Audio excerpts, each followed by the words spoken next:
Hello. Are we live? I think we're live. We did it. We're back, world. We're back. Look How's it at going, us. Tiffany? Consistency. That's That's what I'm right. talking about. Consistency. We showing up. It's because I have these new glasses. Yeah, you You look have to tune in super live for that. cool. Super cool. Well, I think we should, just touch on that for a brief moment. These I think glasses. I was the one that introduced you to the blue light blocking glasses See, craze, right? senorita. Yes. And then you went crazy and got how many? You I got got like 6 I got a pairs? whole jar of them. This was round 2 because I didn't like how the first ones fit, and I also didn't really like how these fit. And then I went to the extreme, and I was like, I'm just gonna get really yellow aviators, and they are actually the best. You look great. Thanks. I won't wear them the whole time. It's a little look a little like an alien, but I they can may come handle on. They might come and go. We'll see. See how I feel as we go. Well, welcome back to the pod, my friend. Yeah. Thanks. Should we dive? Oh wait, we didn't do the thing. Oh, you ready? Shall we do it? Shall we pod? Let's pod. It's perfect. I just get so excited. I know. Okay, let's dive right in. We've only got an hour. Icebreakers. I'm wearing the big headphones today. Let's ice break. Let's break some ice. Yeah. What you got for me? Oh yeah? I'm gonna go? I don't know. All right. I got a few of them for you. Okay. My first one, super random. David, do you ramen? And if so, do you slurp it? You slurp it. I love ramen. I did. So I like everybody did the college ramen, right? Like back in the day, like the little, whatever those are called. The packets little, at home. Yeah. Which are gross. Like, I mean, they are what they are. But it wasn't until LA that I realized what like real ramen is. And like Tatsu was the one that I discovered in Hollywood is very good. I do not slurp.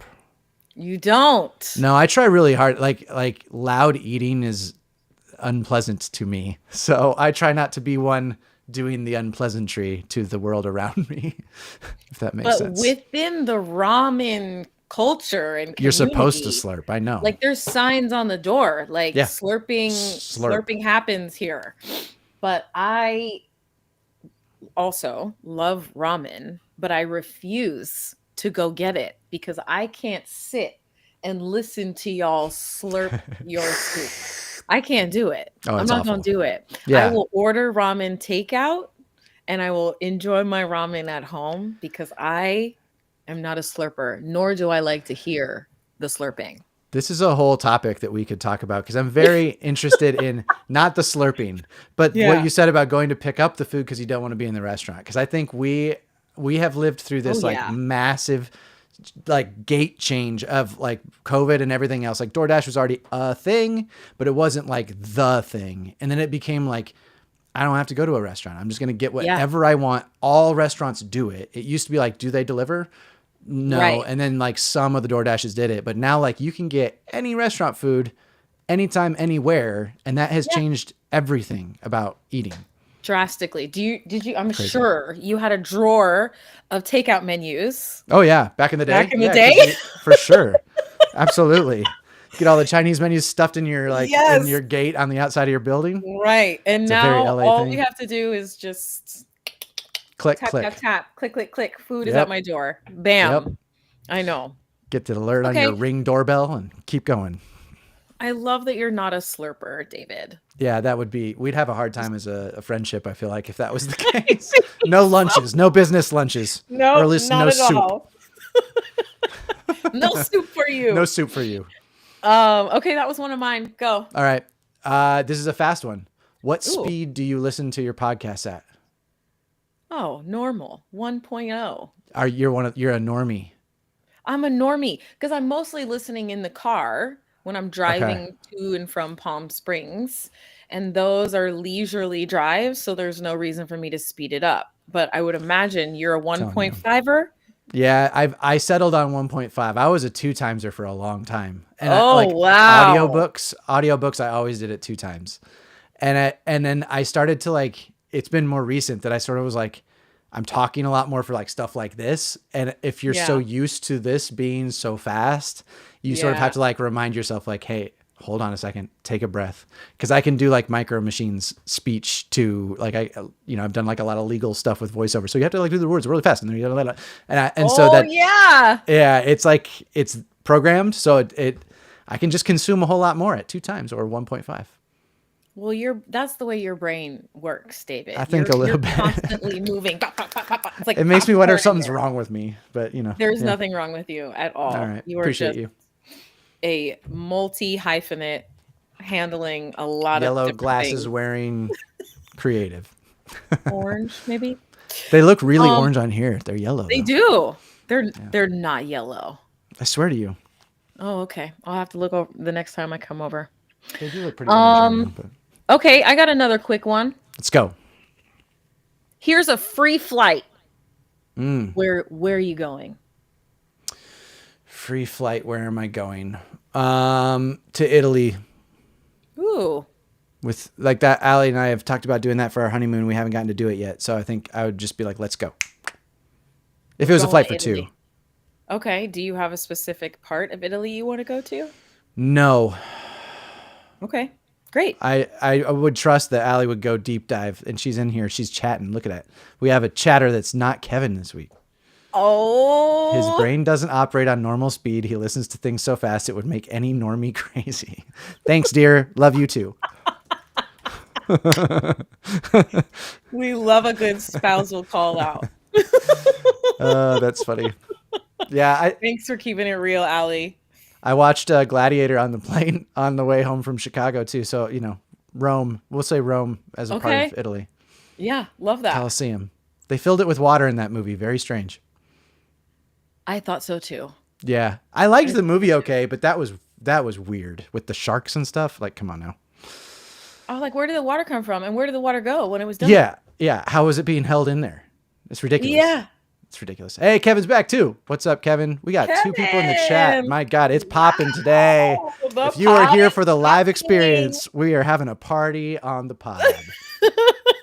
Party on the pod. I love it. Okay, great. Well, I think that's a nice, easy transition into spoiler alerts. Although if somebody out there wants to know where I would go, my free ticket. I want to know where you would go, Tiffany. You do. I would I would maybe go to someplace simple like Hawaii. Never been there. Or Amsterdam. Okay. Amsterdam sounds beautiful and exotic to me. I like both of those options for you. Thank you. Love that for you, as David would say. Love that for both of us. All right, spoiler alerts. Let's do it. Let's do it. What are we watching? Well. So many things. I just have to say, I know that you're not watching You. We've already talked about this, right? I still haven't gotten into that one. You never watched any of it. Not even like a minute of it. I've seen trailers. Okay.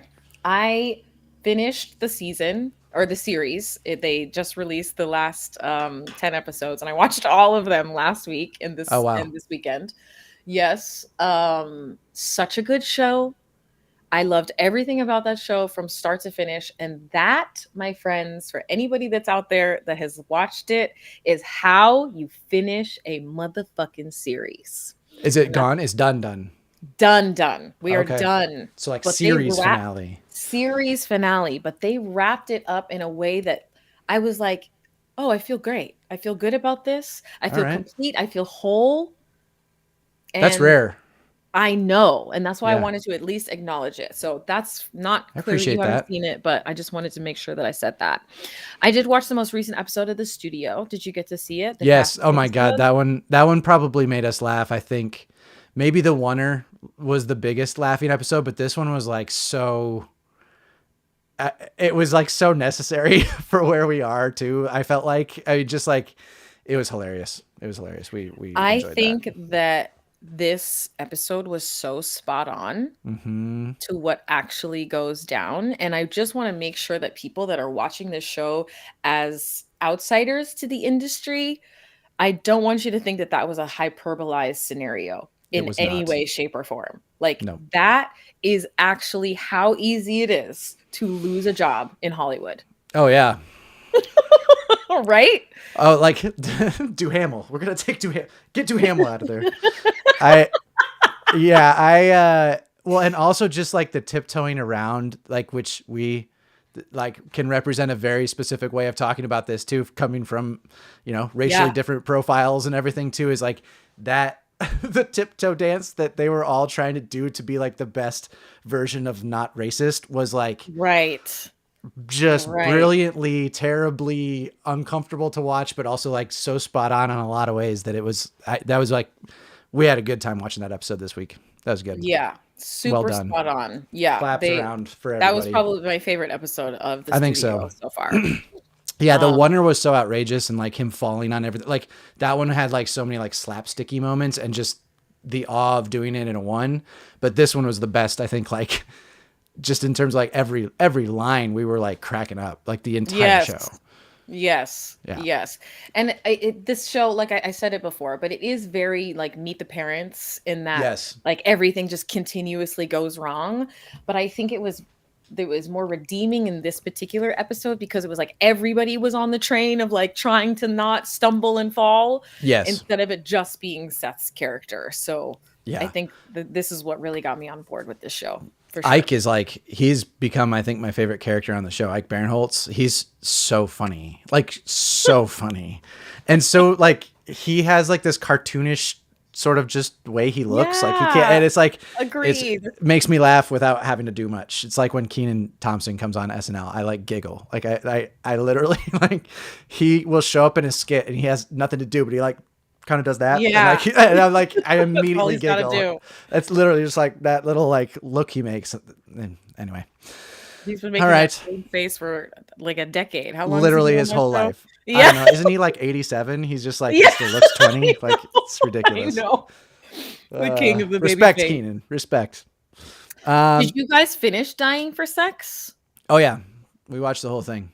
You watched the whole thing. Okay. I haven't gotten through it yet. Oh, you haven't? How far are you? I haven't finished it. What is there, like 8 episodes or 10? I feel like remember. It was an 8. I feel like it was an 8. If there's 8, I'm on like 7. I'm almost there. Oh, okay. You're almost there. I'm almost there. We got to talk about that one. That one could spur us into, I think, our main topic today too, because we're going to get to relationships. And I think that is an interesting one. Should we hit Sinners first? We should hit Sinners, and also just real quick, because you said wrapping up a show. Gemstones is going to be done. And we've both been watching that. But like, I don't know, Tiffany. This season really is like gone off the rails for me. Like Uncle Baby Billy will make me laugh every time he's on the screen. But like the story is just like, what are we doing? And then like we're wrapping it up. Like you talked about you being like this, like that's the way to wrap up. I don't even know what we're doing. Like, what are we doing? I feel like this season was just like, let's see how far we can go. Yeah. Let's see what we can get away with. Let's be outrageous, crazy, silly. I like it. Yeah, I know. Yeah. I can see your pores. Yeah, this one just feels really outrageous. That's the only way I can describe this season. And I think we've touched on it before. Like Righteous Gemstones locked in their audience very early on. So it almost like doesn't matter because we're going to watch it. It doesn't matter what we do because they know we're in there. And I do still laugh. Yeah. You know, like, and that's like the point. It's outrageous. It's outrageous and funny. Yeah.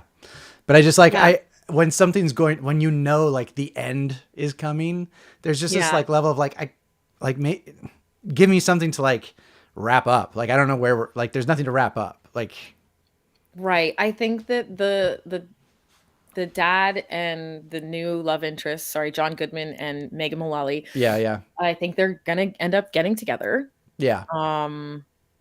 I think all of the relationships are going to continue in the same way that they have. I don't know. Maybe the monkey will have more of a moment in the season series finale. I don't know. I don't know. It's so out there this year. I mean, like, and yeah, like you said, you signed up for that with a Danny McBride show, but for sure. But yeah, I think when we watch the series finale on this one, I think we're just gonna be like, okay, that was fun. Yeah, that was a good 4 seasons. Yeah, and that's it. All right, let's Sinners. Well, you went to Sinners last night. You went to last see night. Sinners I'm fresh in the movie theater. I'm fresh. We're gonna go back to the. Okay. Yeah. I want to know. I want to know your thoughts first. You want to know mine first? Yeah. Well, full disclosure, David and I did talk yesterday. We try not to talk too much in between our pods because only that we might see this movie and talk about it. Yes, that's all we said. But we both have this thing, and we've talked about it in the pod before. Like when things are super hyped up, it is really hard to watch from a neutral, unbiased lens, truly. And my friend and I went to go see it this weekend, and he was just talking it up. He stay on social media, looking at all the things, just talking it up. And I literally looked over and I was like, stop! Stop talking about it. Please. I just want to go into this experience being able to have my own opinion about it. So shut up. Mm-hmm. Thank you for the movie ticket, but let's talk after. Okay. She still loves you though. Yes, indeed. But I loved watching this movie. I was in the back row, so I felt like I got a really like nice wide scope of the whole thing. I did enjoy watching the story. I just love watching Black people making great film. I love everything about that. I'm not a horror girl, so I had a hard time with those elements. I wasn't necessarily prepared for that. That's a question I have. Yeah, I feel like I need to go back and watch it again now with a more artistic, like creative lens, like looking. I think I was just watching it as a viewer, right? But now I want to go watch it as a creative and like, oh, how did they make that? And how did they do that? And how did they get from A to B to Z? You know, I think I would like to do that again because it is being talked about so much and because there's so much hype about it. I am really happy that he got the deal that he got. I don't know why I do know why everyone's making a big deal about the fact that he got this deal. He's not the first person in Hollywood to get this deal, but he might be the first Black person in Hollywood to get this deal. And like, whoa, that's not okay. But yeah, I enjoyed the movie. I absolutely enjoyed the movie. Do I feel like it was the best movie that I've ever seen? No. Do I feel like there's like awards in this movie? Absolutely. Absolutely.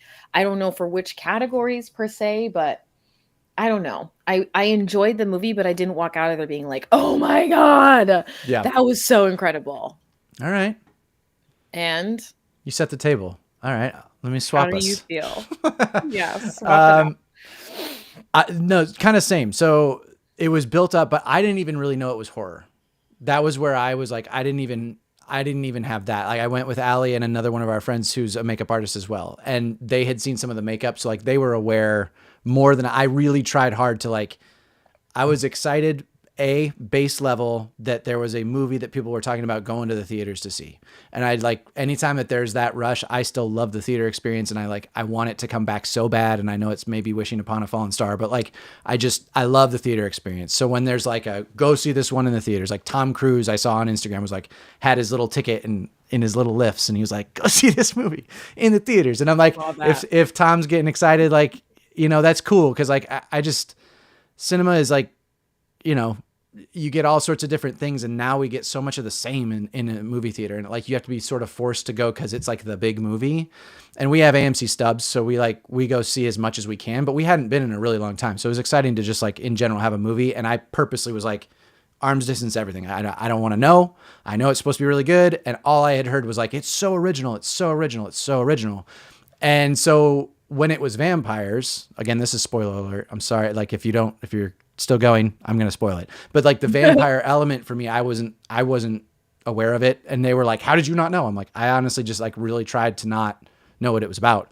I just saw like Michael B. Jordan. I saw him. I saw the costuming and stuff. And I was like, this looks really cool. It looks like it shot really well. I just want to go see it.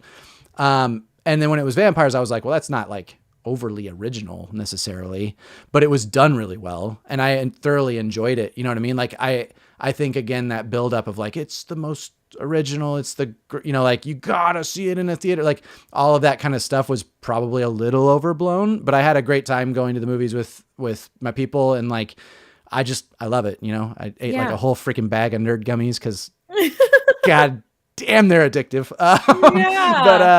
But yeah, it was a really good movie. And for me, watching Michael B. Jordan be split in every scene is like a super souped up version of what I do as Swirsky, where I'm putting myself in the same room and cutting it together. And I do like the most base level version of that. So I was like kind of fascinated I was very keen to watch when he was on screen at the same time, like how they were doing that. Was, right? Yeah. Because I will definitely watch it many more times because of that. And I love a movie that makes me watch it again. So I think it accomplished everything it needed to. And I read more about the deal. The deal, it's really cool. Tarantino got this on the last one he did. And that's what I read is like, they're kind of like the only two that have gotten this full deal. And I read about him and his reasons for this were more because of personal reasons rather than business reasons. He's like, I'm not asking for this deal for really anything else, but this was loosely based off of his grandfather or like stories he pieced together about his own grandfather and uncle. And so there was like a level of like a truism to like the juke joint, being like bought into and whatever and fixed up. So, and I love the blues. So like for me to see Buddy Guy be the character at the end, I was like, so cool. Because I saw him live in Chicago the first time. I think the first time I saw Dave Matthews Band, it was supposed to be David Gray who was supposed to open, and then Buddy Guy did because it was in Chicago and David Gray got sick or something.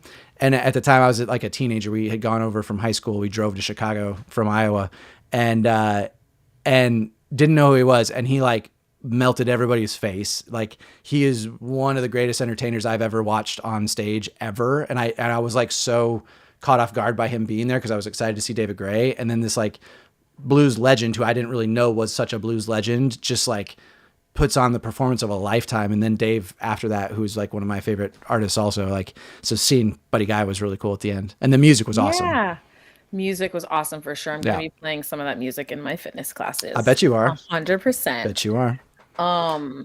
Well, I did catch a clip, and I should probably have sent this to you, but now that you've seen the movie, I'll send more stuff to you when it comes across my feed. But they were talking about the Halo camera. Have you seen this? Oh, yeah. That's how they were able to capture the split screen without the split screen. So is it like what they did in Social Network? Like it was just his face scan on somebody else's body? Is that what that is? Social Network came out a long time ago, didn't it? Because the Winklevoss twins were actually like two actors who never got to like, their faces were superimposed with, what's his face? Armie Hammer.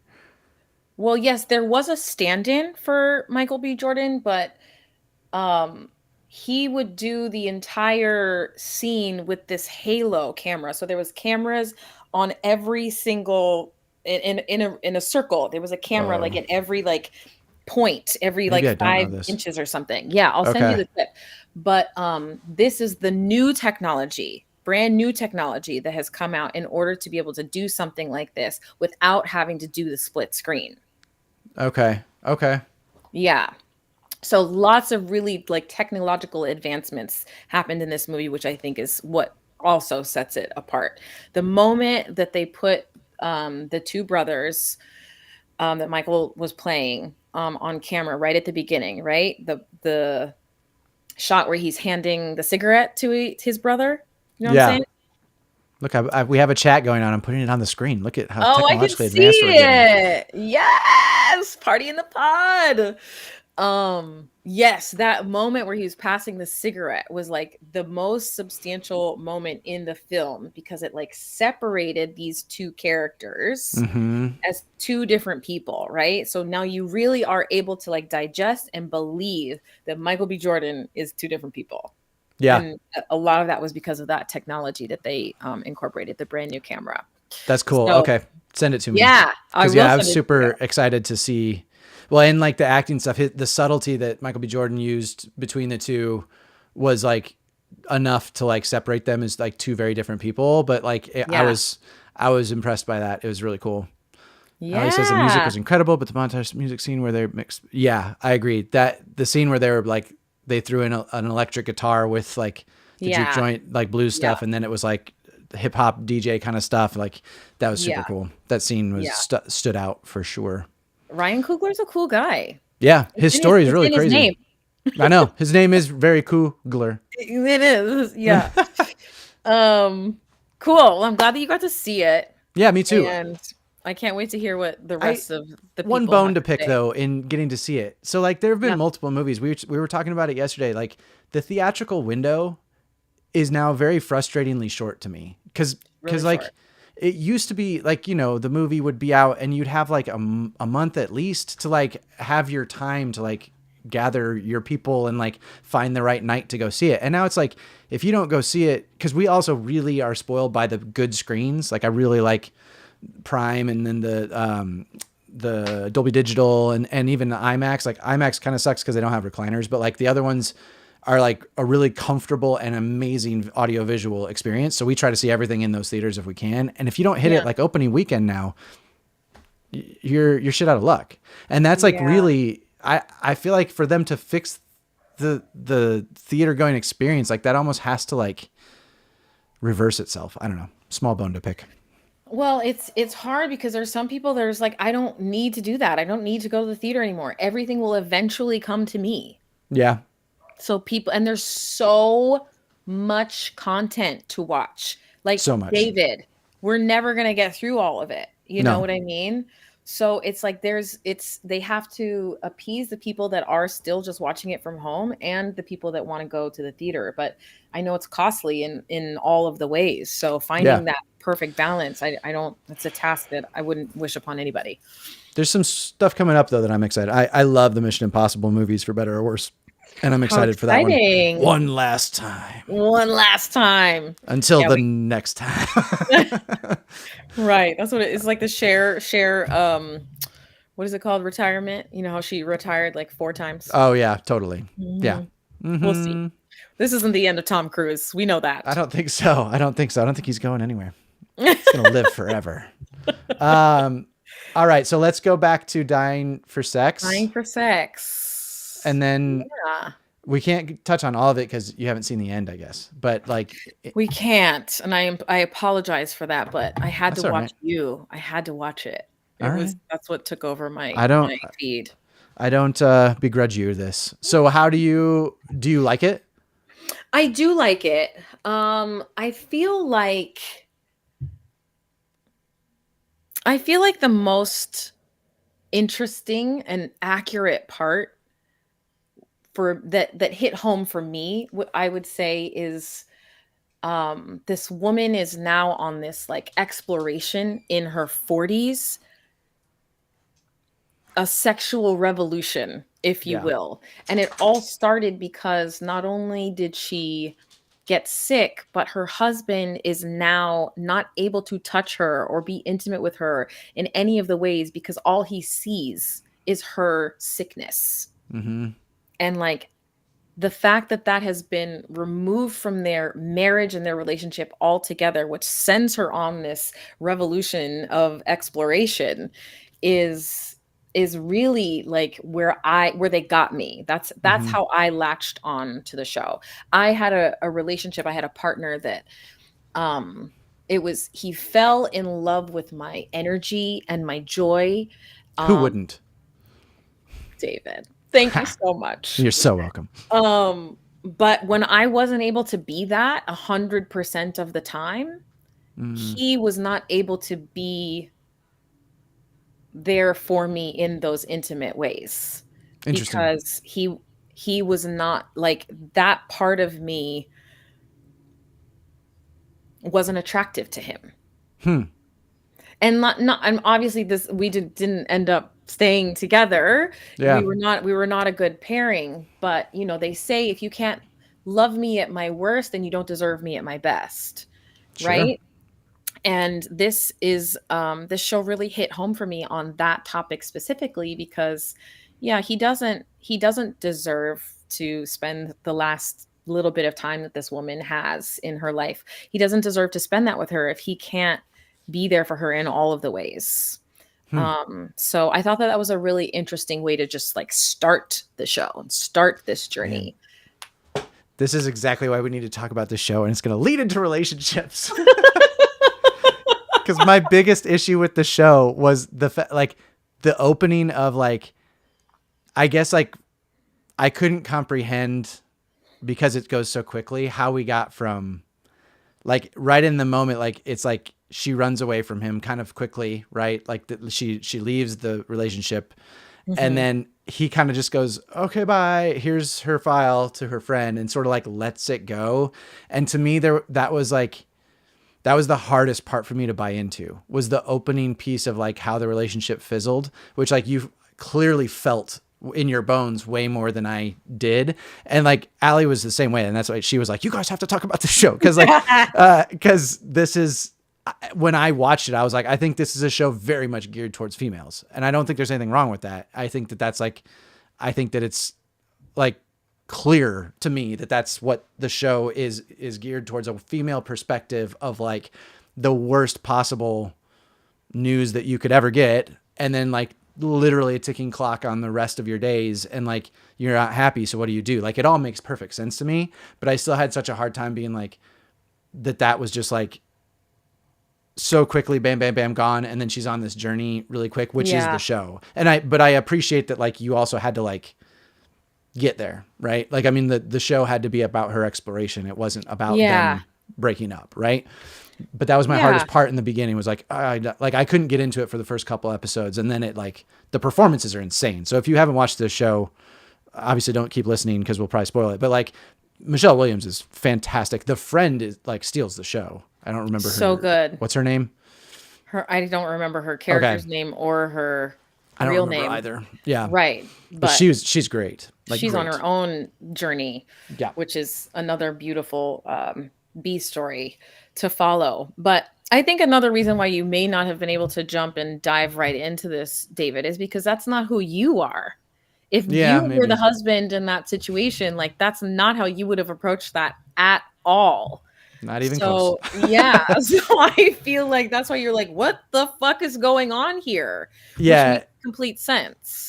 And I had the hardest time with him as a character too. Like I couldn't like, cause I haven't seen that Duplass brother act as much. I think he's more of a writer, but the other Duplass brother I adore. I think he's great in most everything I've seen him do. And I love his indie filmmaker spirit. But I was annoyed by that character from the jump, which was kind of the point, right? Like he was a vehicle to spur that. I mean, not really, because it's a real life story. So like there's real people that went through this, but like in the storytelling of a TV show that only has 8 episodes, he was the vehicle with cancer to push her into this new thing.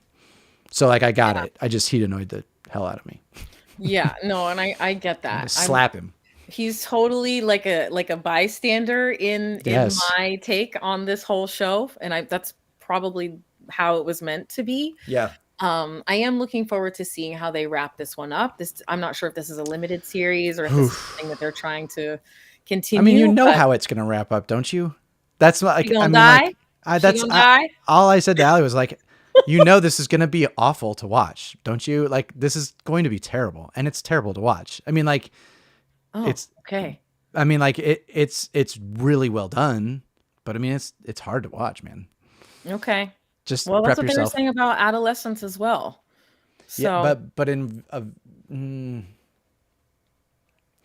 know. I mean, like I've had friends recently who lost like parents and stuff to cancer and things, and like I don't know, man. It's a brutal thing to watch, and just to know relating that to just how many people are on that journey or have had that journey with a loved one, and like the fear versus the still living your life. And it's definitely thought-provoking. It's a good show.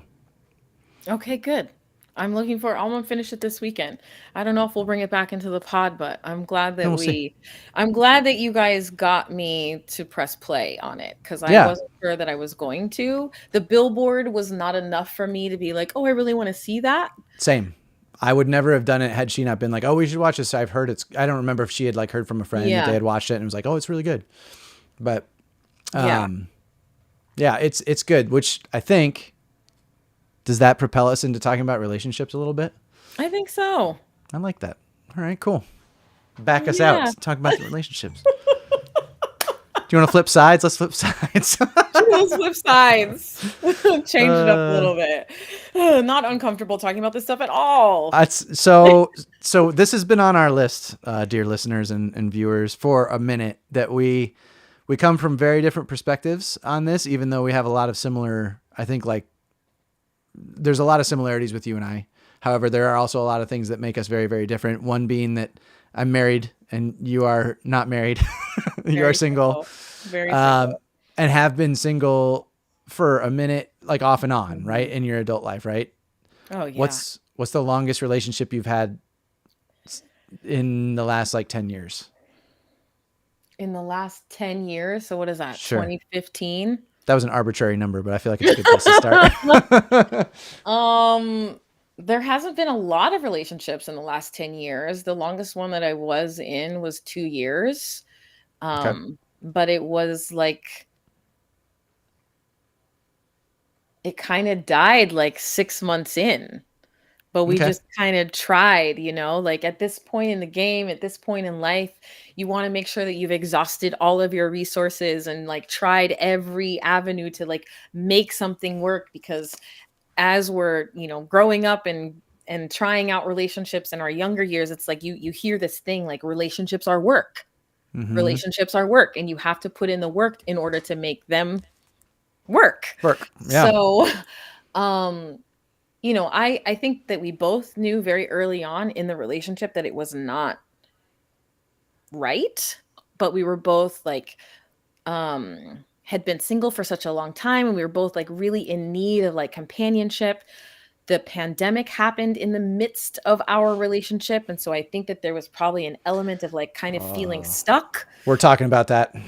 we're hitting on that, because I think that's a huge thing with like anyone who is in relationships with COVID, because we've seen a lot of different, like, friends of ours that have had stuff because their relationship had like some basis in COVID, whether it like started then or like had like an anchoring in that time, because like everybody was locked inside with somebody or yourself at that point. And it was kind of like this thing. Oh, okay. I'll keep talking. It was kind of this thing where it was like, okay, we are all separated, or everyone's kind of on their own right now. But if you're with your partner, if you're with a buddy, you at least have that. So it's like, you pick and choose your battle. Do you want to be going through this for however long this is going to be happening? Do you want to be doing that by yourself? Do you want to be doing it with a buddy, even though that buddy gets on your motherfucking nerves? So wait, so how far in was COVID when? Tell me again the full length of the relationship. Did you say 6 months? Or did you say the full length of a relationship was 2 years? 2 years. The relationship died about 6 months in. Oh, we that's got where together. We got together summer of 2019. Okay, so you had like not even a full year of build up to then almost like basically living with each other. Yeah. Did you move in? Yeah. You didn't move in together, did you? Vulnerability, Tiffany. Open up to the vulnerability. Well, no, this is a whole nother conversation, because he lived in a truck. He built a tiny home inside of his truck. So that's where he lived. Okay. And he parked his truck outside of my apartment.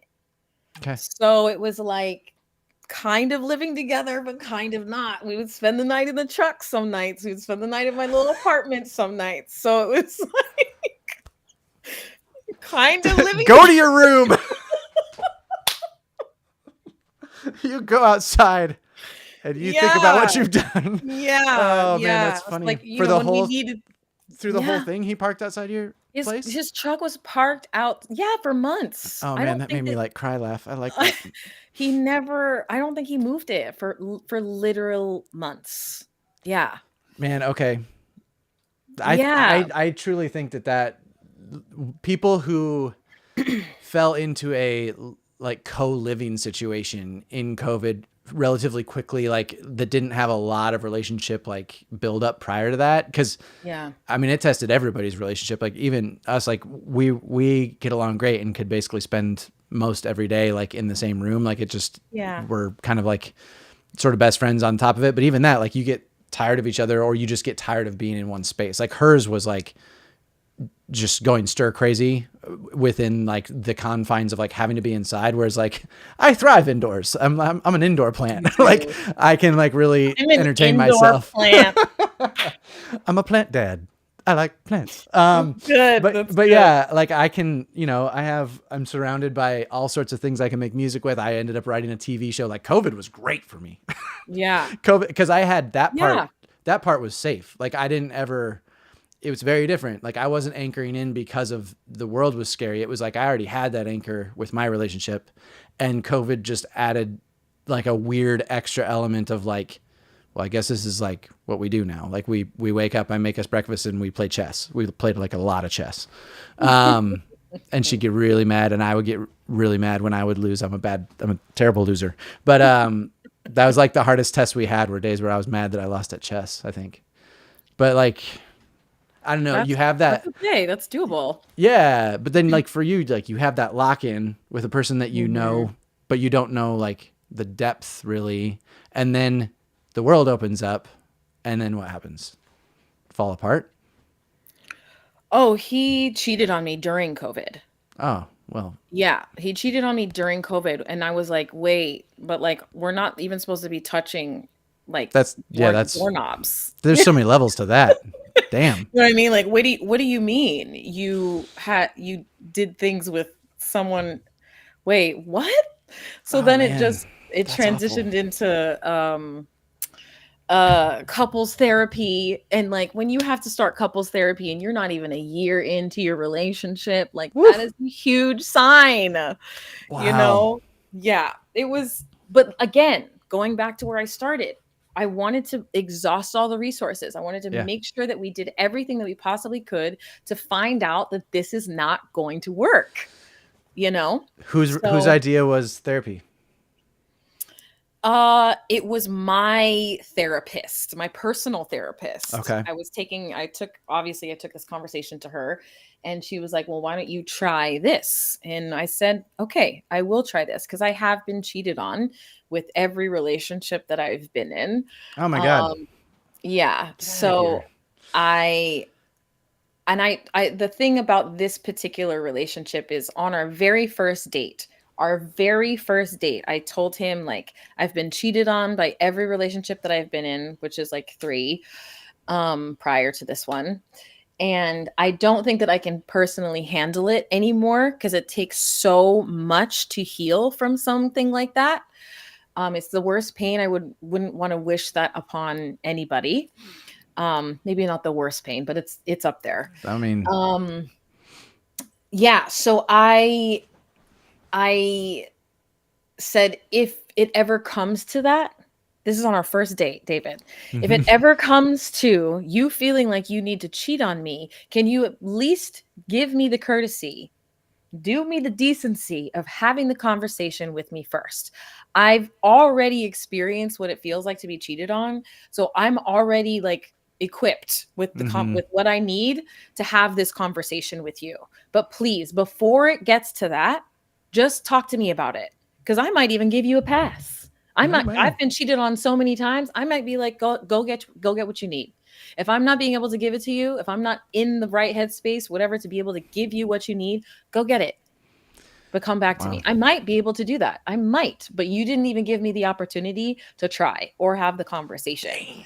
So that's basically where the couples therapy took us to.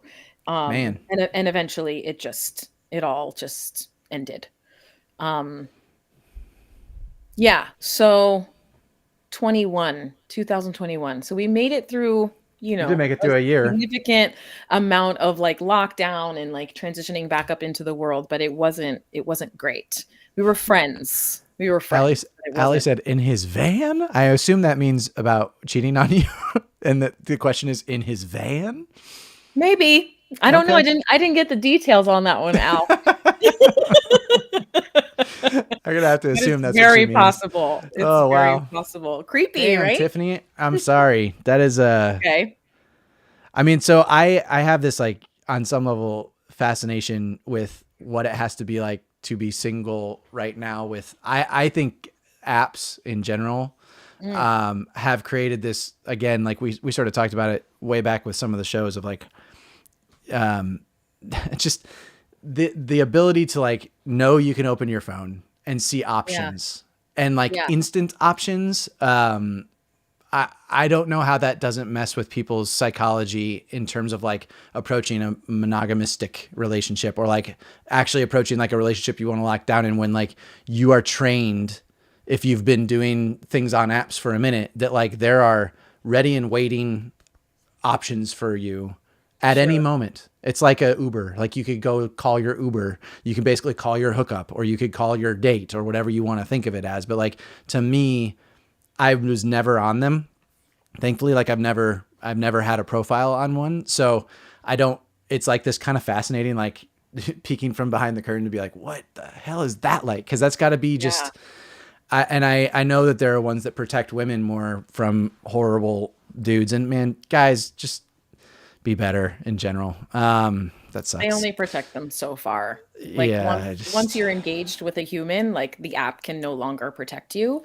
Right. And I'm not speaking from any sort of like professional experience. I have dabbled in the apps, but it is never something I've been able to do for longer than 3 to 4 weeks at a time. Okay.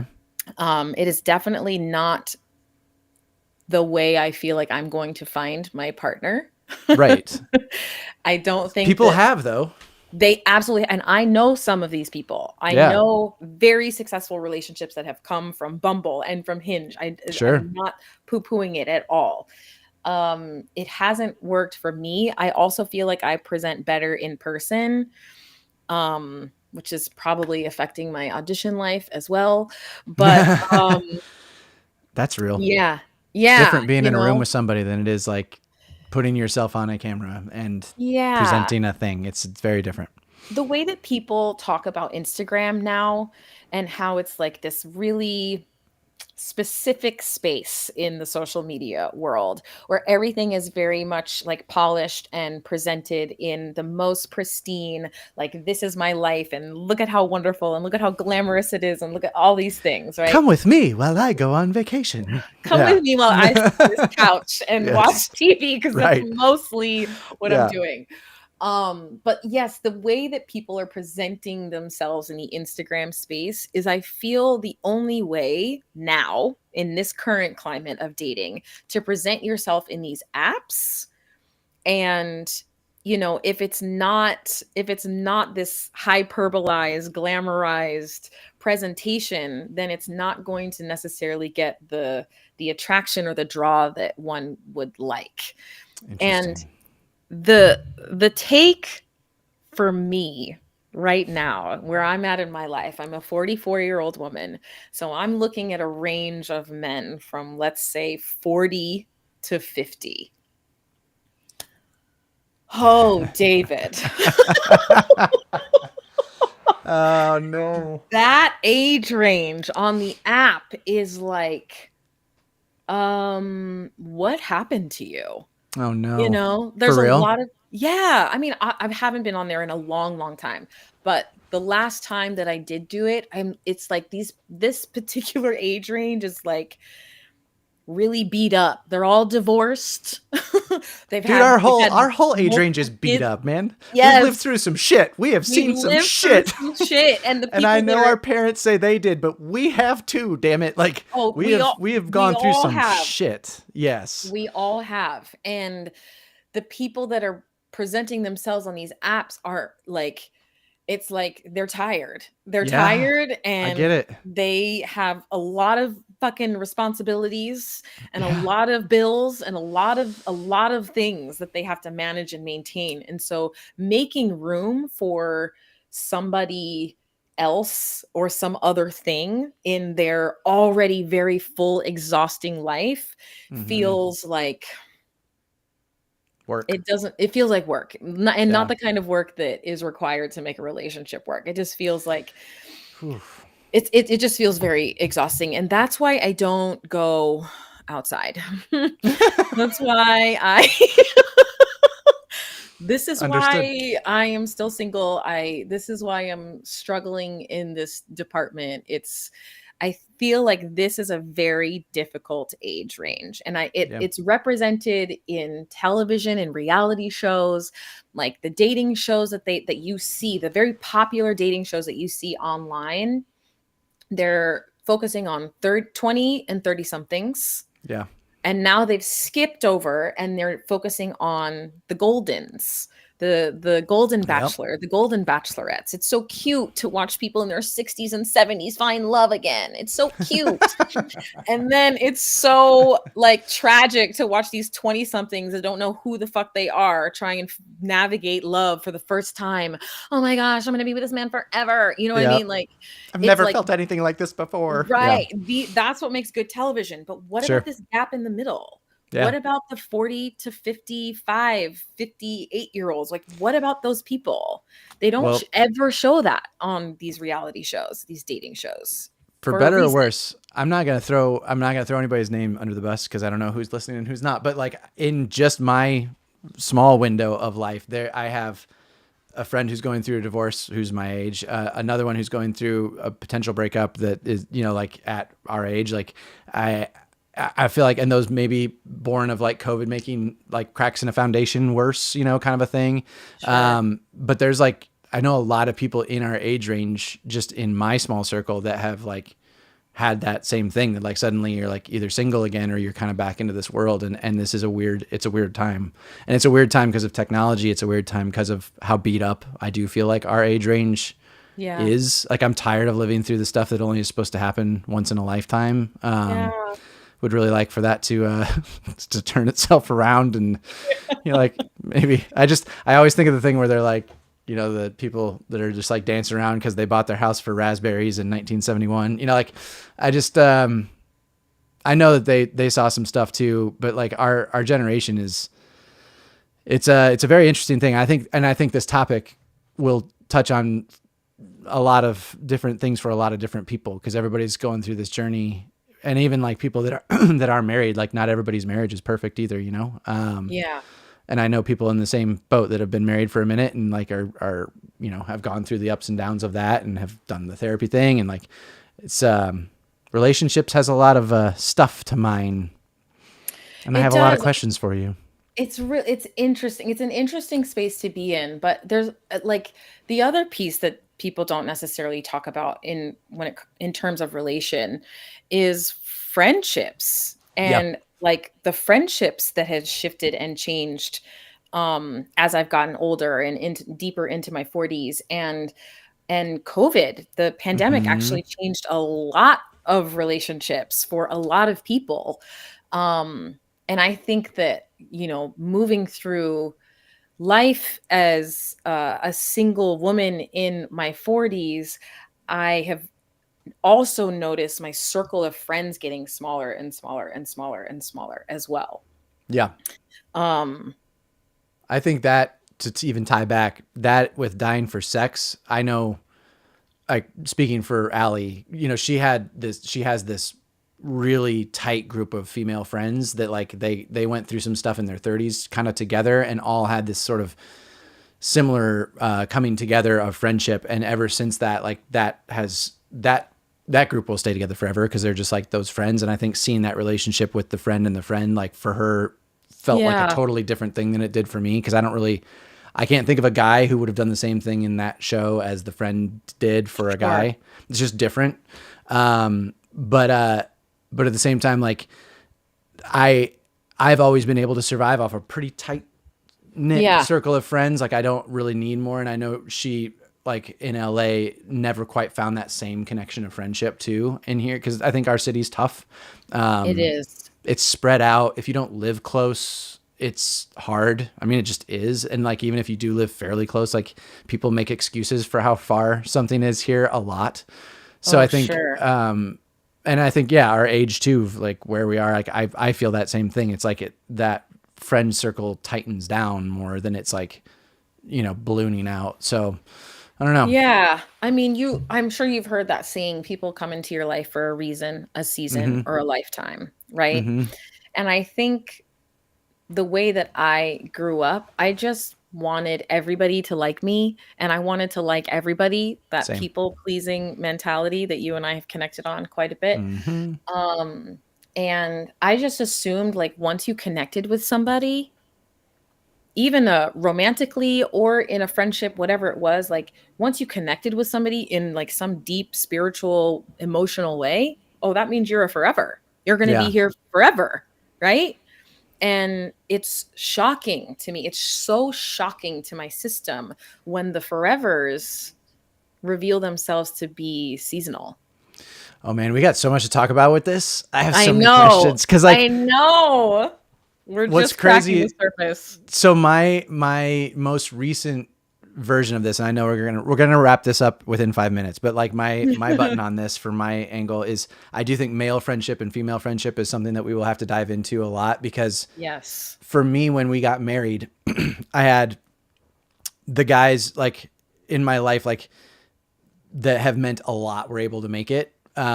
But like, it was a really tight circle of them. Right. So like, my best friend since like third grade was able to come back, and like, our connection since seeing each other at the wedding is like strong again. We're like playing video games together again and stuff like that. And like, it's weird with like the season kind of thing, because like, it can change, but the people that you have that really deep connection with, like my two friends who were in the band with me for so long, Colin and Pat, are like, we shared a creative space together too, which is a different kind of bond. And I've realized that too, that like, when you actually were like putting yourself out there in a creative way and performing together, like a lot, you develop like a very different kind of tight knittedness that like has never gone away.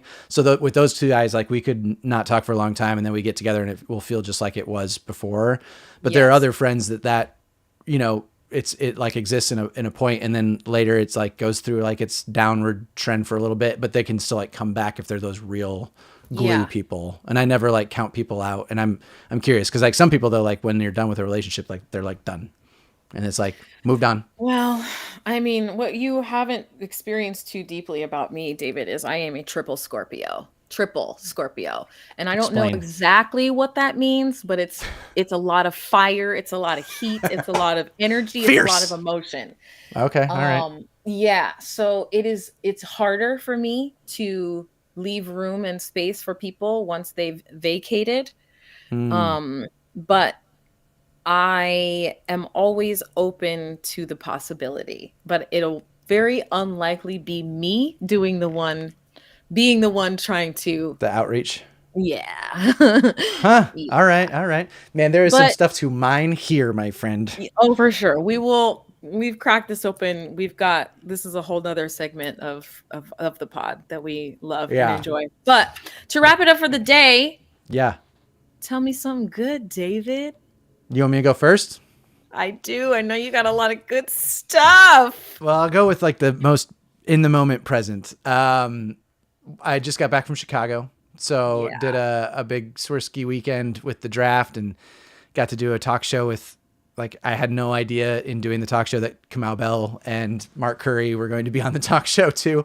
And I got to do it with a live audience, which was really fun. Like that was a very different thing to have like a live audience to play with. And it was like a very tight business trip. So it felt really like cool to go do that. And I thank you so much to my friend Sabrina, who let Allie and I stay at her place and drive her car. That's like, it makes it just so easy to be able to say yes to go do that stuff, because I was kind of trying to talk myself out of it and they wouldn't let me. So, but yeah, that was really awesome. And then we're getting ready to pitch our comic book club to a film festival here too. So getting on the final tail end of that. So it just feels like there's a lot of like stuff churning. There's hopefully like good juju, to like live in. So that's my goods. That. Those are really good goods. And fingers crossed for Comic Book Club. And yes, watching your content from this past weekend was super, super exciting. Thank you. Da Bears. We'll go back to these for years. There you go. Wrap it up with some swag. That's right. I don't have a ton of good, but I will say that a girlfriend of mine called me up a couple days ago and said, "Hey, what are you doing Thursday night?" I said, "I don't know, girl. What are we doing? What's poppin'?" She said, "You are taking a friend to the Beyonce concert." Ooh. On me. Ooh, tonight? Tonight. All right. Allie they almost went on Monday. But like, I don't know why they didn't end up going, but that's awesome. I've heard it's good. I've heard it's good as well. I was able to go to Renaissance. So this is just round 2 of the trilogy, and I'm gonna be up in that rodeo. Got my hat. Yeah. I'm wearing sneakers though, because it's a long show. I heard that. Wearing sneakers, no cowboy boots for me. Don't need it. Are you up high or are you down low? It doesn't matter because you're so all far. I heard was I'm VIP. Get out of here. That's all I heard. All right. So I would say that's pretty good. You'll have to take notes and remember to share next in 2 weeks. Because actually now I'm going to be here. I didn't think I told you this. Our trip that was in 2 weeks is actually not happening. So we can pod again in 2 weeks if you want. Oh, well, let's get off our live here. Say goodbye to the let's people, talk let's talk calendar. All right. Yeah? Hey, we love you all. Thank you so much for watching. And people that are joining live, thank you for your participation too. I think we're gonna grow that community. So I like to create some conversation while we're here. But all right. An hour's up. Till next time.